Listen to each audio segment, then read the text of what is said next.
निकाह केस में बरियत के बावजूद बानी पीटीआई और एहलिया को रिहाई ना मिली। नए तोशाखाना केस में गिरफ्तार कर लिया गया। निकाह केस में बानी पीटीआई के वुकला अदालती अमले के हमरा रोपकार लेकर जेल पहुंचे, लेकिन कुछ न हो सका। रोपकार आने से पहले नैब की टीम अडियाला पहुंची, दोनों की गिरफ्तारी डाल दी। कानूनी तकाजे पूरे करने के लिए बुशरा बीबी को रिहाई मिली, फिर गिरफ्तार कर लिया। लाहौर में दर्ज 9 मई के मुकदमात में भी तफ्तीशी अफसरान अडियाला जेल आए। बानी पीटीआई साइफर केस में भी बरी हो चुके। तोशा खाना में सजा मुअत्तल और 190 मिलियन पाउंड केस में जमानत पर हैं।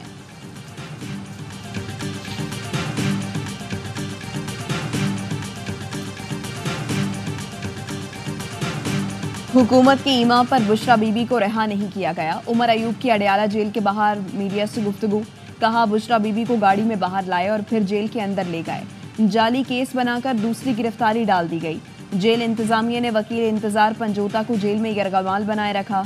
इंतजार पंजोता ने कहा, हमें धोखा दिया गया कि स्टाफ को बताया जाए कि गेट नंबर 3 पर आ जाएं। मुझे हिरासत में रखा गया। मकसद था कि बुशरा बीबी की गिरफ्तारी कोई न देखे। बुशरा बीबी चट्टान की तरह मजबूत और बानी पीटीआई के साथ खड़ी है।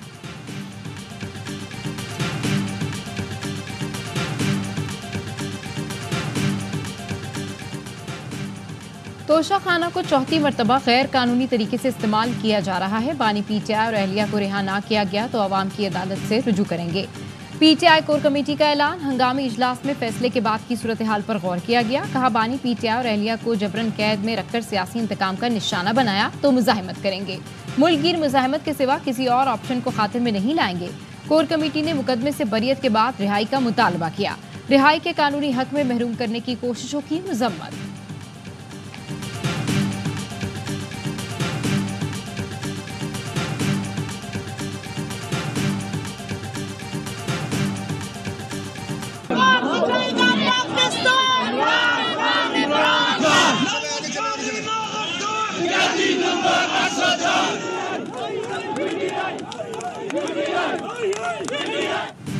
निकाह केस में बानी पीटीआई और एहलिया बाइज्जत बरी। एडिशनल सेशन जज ने सजाओं के खिलाफ अपीलें मंजूर कर ली। ट्रायल कोर्ट का फैसला कल अदम करार। मेडिकल बोर्ड की दरख्वास्त खारिज। एडिशनल सेशन जज मोहम्मद अफसल मजुका ने महफूज फैसला सुनाया।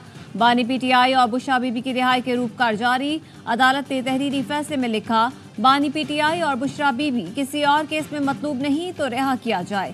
शिकायत कुनिंदा अपील कुनिंदगान के खिलाफ केस साबित करने में नाकाम रहे। दलाइल में एतराफ़ किया कि दूसरे रोज ही खावर मानिका को निकाह का इल्म हो गया था। ये हैरत अंगेज है कि वो रुजू के हक के लिए 6 साल तक गैर फाल रहे। खावर मानिका के मेडिकल बोर्ड और उलमा की राय लेने की दरख्वास्तें मुस्तरद।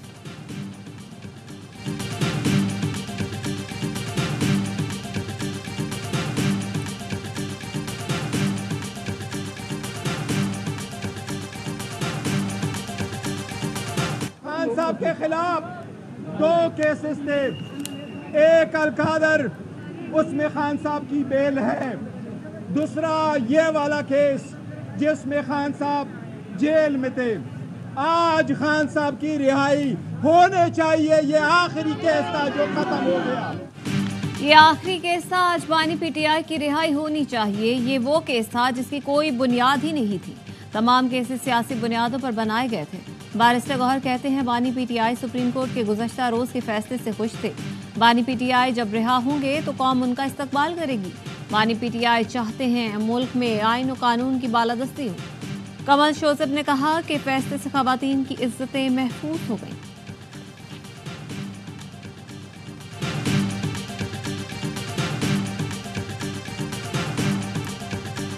बहुत ही घटिया केस था। फैसले अदालती कम और सियासी ज्यादा हो रहे हैं, लेकिन मैं फिर भी इमरान खान साहब को बाहर निकलता हुआ नहीं देख रहा हूँ। मजीद केसेस हैं और मजीद बहुत सारे मराइल हैं। आइन और कानून से बाहर जाके भी रियायत धड़ाधड़ दें और 40 साल पुराने केसेस के फैसले ना हो तो कौम ये भी देख रही है 15 दिन में बहुत कुछ होगा, बहुत कुछ देखने को मिलेगा।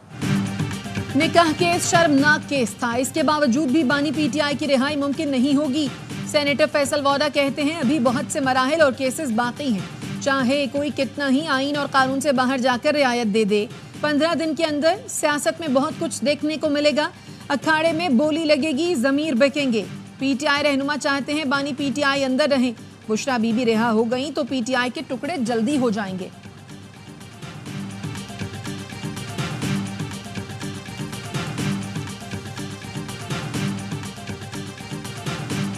इंसाफ के तकाजे पूरे किए हैं आज जज साहब ने और इनको बरी कर दिया। ये पहले जो कमीशन की थी वो इतनी गलत थी कि मेरा ख्याल है इसमें जो अपील में इतना वक्त लगा है इसकी माजरत करनी चाहिए प्रोसिक्यूशन को। अदालत ने निकाह केस में इंसाफ के तकाजे पूरे किए। बैरिस्टर अली जफर कहते हैं प्रोसिक्यूशन को केस में मुआजरत करनी चाहिए। अब कोई ऐसा केस रह नहीं गया जिसमें बानी पीटीआई को अंदर रखा जाए। माहिर कानून आबिद जुबैरी ने कहा आज इनको रिहा हो जाना चाहिए था, लेकिन पिछले दिनों एक एटीसी जज ने जमानत को मंसूख किया। अब ये जरूर उस केस में गिरफ्तारी डालेंगे। निकाह केस में सजा देने वालों के खिलाफ कार्रवाई होनी चाहिए। माहिर कानून कैसर इमाम कहते हैं केस में जिस तरह के सेक्शंस लगाए गए थे वो काबिल कबूल नहीं थे। कवानीन के मुताबिक जो फैसला हुआ है यही आने की उम्मीद थी।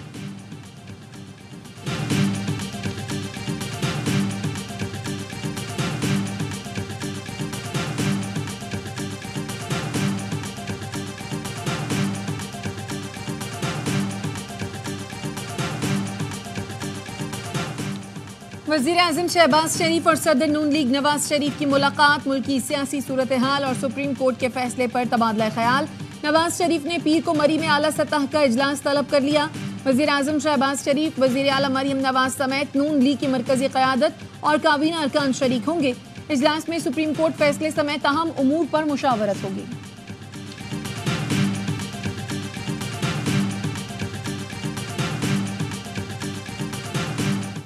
आइन की जो तशरीह है वो तो अदलिया कर सकती है, लेकिन री राइट करना जो है अदलिया का काम नहीं। कल का फैसला जो है मेरी हम्बल राय में जो है वो आइनी फैसला नहीं था, उसमें सियासी मुज़मरात जो थे वो बड़े वाज़े नज़र आ रहे। सुप्रीम कोर्ट का मखसूस नशिस्तों का फैसला आइनी नहीं था, सियासी मुज़मरात वाज़े नजर आए। आइन के आर्टिकल 151 और 100 को री राइट किया गया। आइन दोबारा लिखना अदलिया नहीं पार्लियामेंट का काम है, वज़ीर दिफा ख्वाजा आसिफ कहते हैं। अदालत में सुन्नी इत्तेहाद कौंसिल गई, पीटीआई का तो नामो निशान ही नहीं था। जब अरकान सुन्नी इत्तेहाद कौंसिल का बयान हल्फी दे चुके हैं तो सुप्रीम कोर्ट कैसे कह सकती है कि ये पीटीआई के अरकान हैं? जो साइल ही नहीं थे उनकी दहलीज तक फैसला पहुंचाया गया, फैसले की होम डिलीवरी की गई।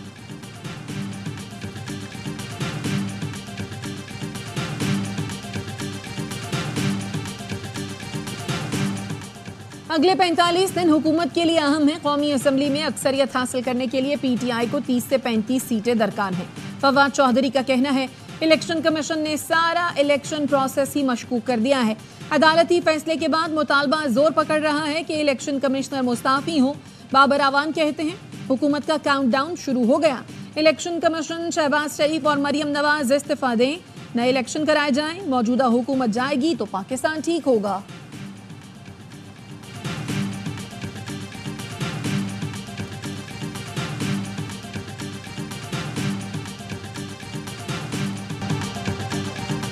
जमात इस्लामी ने सुप्रीम कोर्ट के फैसले को हवा का ताज़ा झोंका करार दे दिया। चीफ इलेक्शन कमिश्नर और चारों मेंबरान से इस्तीफे का मुतालबा कर दिया। हाफिज नईम उर रहमान कहते हैं मौजूदा सियासी सूरत हाल में विकेट की दोनों तरफ खेलने वाली पार्टियां ली तौर पर फैसला कबूल करें। हाफिज नईम उर रहमान और असद कैसर का टेलीफोनिक राबता। अमीर जमात इस्लामी ने कहा अदालती फैसले के बाद चीफ इलेक्शन कमिश्नर को मुस्ताफी हो जाना चाहिए।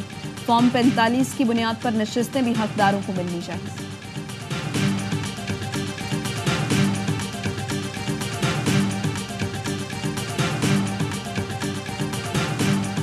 मुझे पीटीआई रुकन असम्बली तस्वुर किया जाए। सुप्रीम कोर्ट के फैसले के बाद पीटीआई अरकान ने पार्टी में बयान हल्फी जमा कराना शुरू कर दिए। एनए 129 से मुंतखब रुकन मियां अजहर ने पीटीआई से वाबस्तगी का बयान हल्फी दे दिया।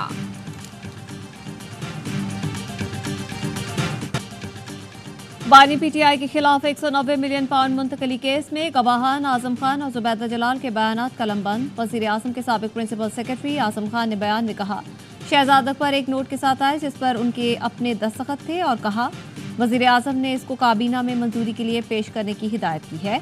नायब ने साबिक प्रिंसिपल सेक्रेटरी का दौरान तफ्तीश लिया गया बयान भी पेश किया। आजम खान ने कमरा अदालत में बानी पीटीआई से बातचीत भी की। समाअत 20 जुलाई तक मुलतवी।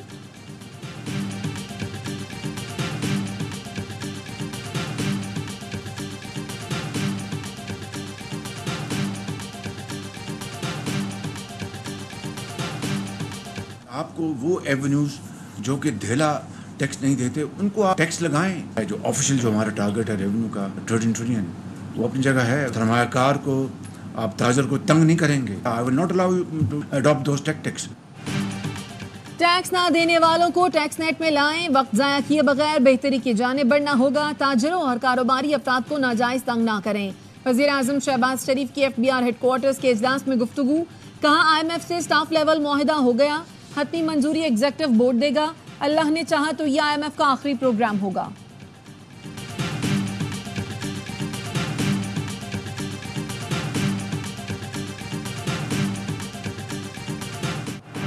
IMF और पाकिस्तान के दरमियान $7 अरब का स्टाफ लेवल मुआहिदा तय पा गया।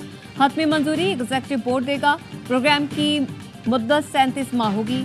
IMF एलामिया के मुताबिक मुआशी इस्तेहकाम के लिए टैक्स आमदनी बढ़ाना होगी। GDP में टैक्सों का हिस्सा 3% तक बढ़ाया जाएगा। टैक्स दहिंदगान की तादाद में इजाफा किया जाएगा। रिटेल सेक्टर में टैक्स नेट बढ़ाया जाएगा। बरामदी शोबे में भी टैक्स वसूलियाँ बेहतर और ज़राई शोबे को टैक्स नेट में लाया जाएगा। IMF का वफाक और सूबों को मुश्तरका मुआशी कोशिशों की ज़रूरत पर जोर। सूबों के पास वसाइल ज़्यादा हैं, इखराजात में मुनसिफाना तकसीम को असर नौ देखना होगा।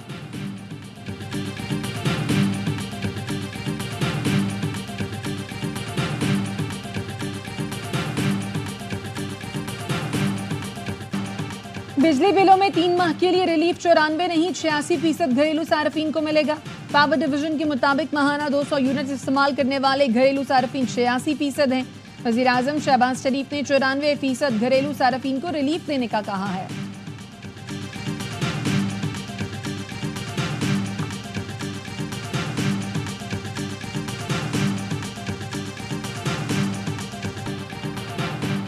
हुकूमत से कामयाब मुज़ाकरात के बाद फ्लावर मिल्स एसोसिएशन ने हड़ताल ख़त्म कर दी। एलामिया में बताया हुकूमत ने मसाइल हल करने की यकीन दहानी करा दी। आज से फ्लावर मिल्स मामूल के मुताबिक काम करेंगे।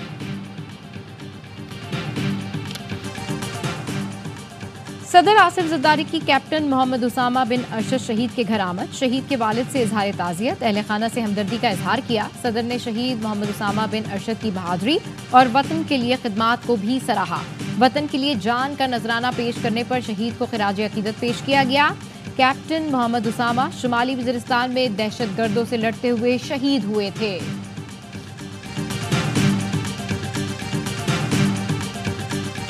तो 16 से लेकर 18 के दरमियान गर्मी बढ़ सकती है। कराची में वही 37-38 तक जा सकता है दोबारा टेम्परेचर। और चूँकि नमी आजकल बहुत ज़्यादा 60 से 70% चल रही होती है, तो हॉट एंड ह्यूमिड वेदर होगा जो कि तंग करने वाली गर्मी है। लेकिन उसके बाद फिर 19 और 20 को इम्कान होगा बारिश का। कराची वाले होशियार, 20 से जुमेरात शदीद गर्मी का इम्कान। महकमा मौसमियात ने खतरे की घंटी बजा दी। एआवाई से खुसूसी गुफ्तगू में DG मेट सरदार सरफराज ने कहा 16, 17 और 18 जुलाई को सख्त गर्मी पड़ेगी। समंदरी हवाएं बंद होंगी। हवा में नमी का तनासुब 60 से 70% होगा। दर्जा हरारत 38 डिग्री तक जा सकता है। 19 और 20 जुलाई को कराची में बारिश की नवीद भी सुना दी।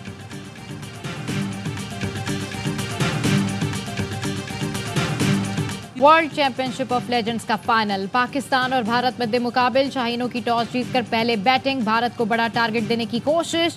बर्मिंघम में तमाशाइयों की बड़ी तादाद लेजेंड्स का मैच देखने के लिए मौजूद।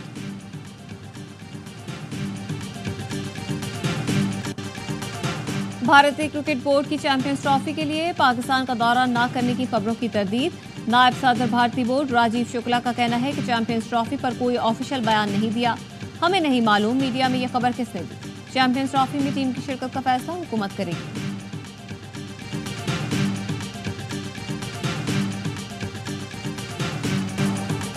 तलखियां दूर करने और दूरियां मिटाने का मिशन। 2 साबिक कप्तान सरगर्म हो गए। कप्तान बाबर आजम, शाहीन शाह अफरीदी और मोहम्मद रिजवान से राब्ते। जराए का कहना है शाहीन की वतन वापसी पर साबिक कप्तान के घर में तीनों की मुलाकात कराई जा सकती है।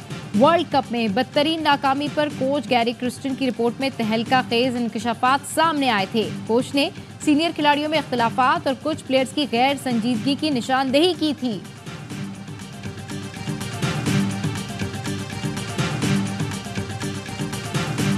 कायम मकाम chief justice high court of Sindh के दिल से हल्फ उठाता हूँ कि मैं खुलूस नीयत से पाकिस्तान का हामी और वफादार रहूंगा। जस्टिस शफी अहमद सिद्दीकी ने chief justice Sindh high court के ओहदे का हलफ उठा लिया। गवर्नर सिंध कामरान किशोरी ने जस्टिस शफी अहमद सिद्दीकी से हलफ लिया। Justice Shafi Ahmad Siddiqui Sindh high court के 27वें चीफ जस्टिस हैं।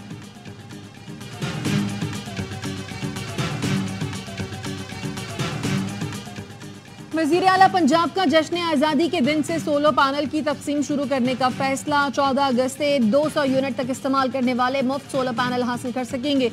मरियम नवाज कहती हैं सोलर पैनल्स की फराहमी से बिजली के बिल्स में 40% तक कमी होगी। मुश्किल हालात हैं लेकिन हम आवाम के साथ हैं और रहेंगे। 200 से 500 यूनिट इस्तेमाल करने वाले 10% अदायगी पर सोलर पैनल हासिल कर सकेंगे। 90% रकम पंजाब हुकूमत अदा करेगी।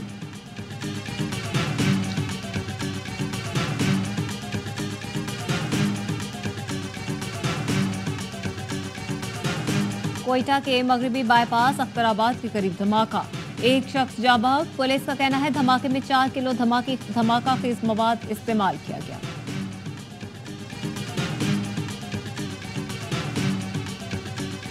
अमरीकी सफीर डोनाल्ड ब्लूम की वजारत दाखिला में वजीर दाखिला मोहसिन नकवी से मुलाकात। इंसदाद दहशतगर्दी, मनशियात और सिक्योरिटी के शोबों में ताउन बढ़ाने पर इत्तफाक। मोहसिन नकवी ने कहा कानून नाफिज करने वालों की इस्तादाद बढ़ाने में अमरीकी ताउन अहम है। पुलिस का वफ्द जल्द न्यूयॉर्क का दौरा करेगा। पाकिस्तान, अमरीका और कनाडा की सह मुल्की सीरीज पर काम कर रहे हैं।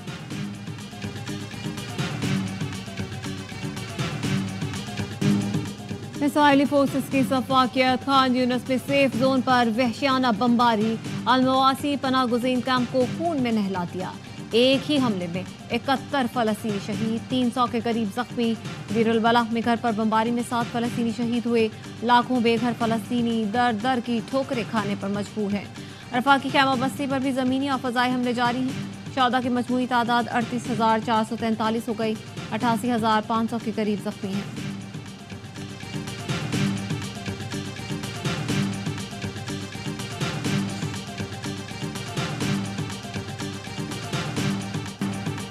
कश्मीर में डोगरा राज की सफाकियत को 93 बरस बीत गए। पाकिस्तान समेत दुनिया भर में यौम शहदाए कश्मीर मनाया जा रहा है। 13 जुलाई 1931 को 22 निहत्ते कश्मीरी नौजवानों को डोगरा फोर्स ने अजान देने पर अंधाधुंध फायरिंग करके शहीद किया था। शहदाए कश्मीर को खराज अकीदत पेश करने के लिए मुजफ्फराबाद आज़ाद कश्मीर में रैली। भिंबर में रैली के शुरका ने मजलूम कश्मीरियों की जिद्दोजहद आज़ादी की हिमायत जारी रखने का अज़्म किया।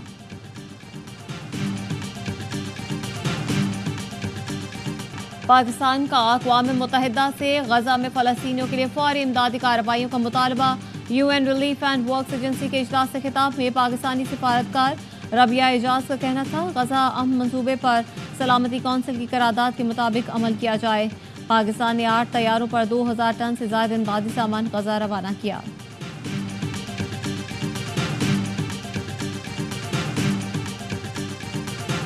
इलेक्शन लड़ रहा हूं और जीतूंगा, सदर बाइडेन का फिर इलेक्शन की दौड़ से दस्तबरदार होने से इनकार। कहा मैं डेमोक्रेट्स का उम्मीदवार हूं, पीछे नहीं हटूंगा। अमरीकी सदर बाइडेन की इंतखाबी मुहिम के लिए बड़ा धचका। डेमोक्रेट डोनर्स ने इंतखाबी मुहिम के लिए $90 मिलियन की फंडिंग रोक दी। अमरीकी अखबार के मुताबिक डेमोक्रेट सुपर पिक ने मुबाहिसे में नाक़िस कारकर्दगी पर फंडिंग रोकी।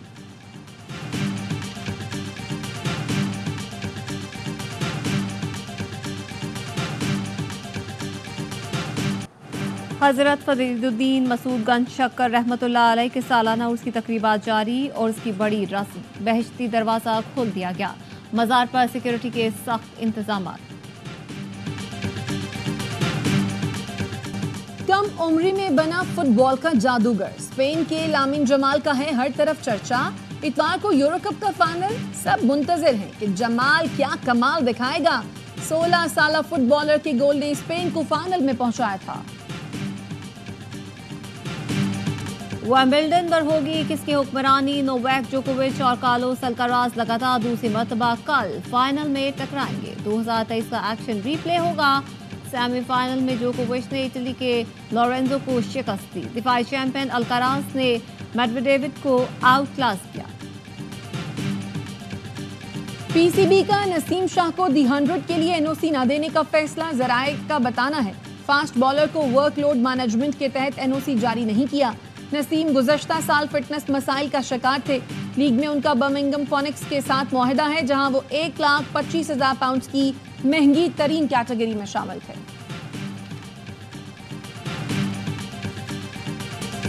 दरअसल वाकया के म्यूजिक फेस्टिवल के दौरान तूफान आ गया। तेज बारिश और आंधी ने टेंट उड़ा कर रख दिए। स्टेज गिरने से 34 अफराद जख्मी हुए। वाकये के बाद मेले को मंसूख कर दिया गया। और बेलारूस में पाकिस्तान की सकाफत के रंग बिखर गए। दारुल हुकूमत मिन्स्क में पाकिस्तान एक्सपो का इनेकाद। इफ्तिताह पाकिस्तान के सफीर सजाद हैदर ने किया। नुमाइश में पेंटिंग्स के जरिए पाकिस्तान के रंग उजागर किए गए। नुमाइश 15 अगस्त तक जारी रहेगी।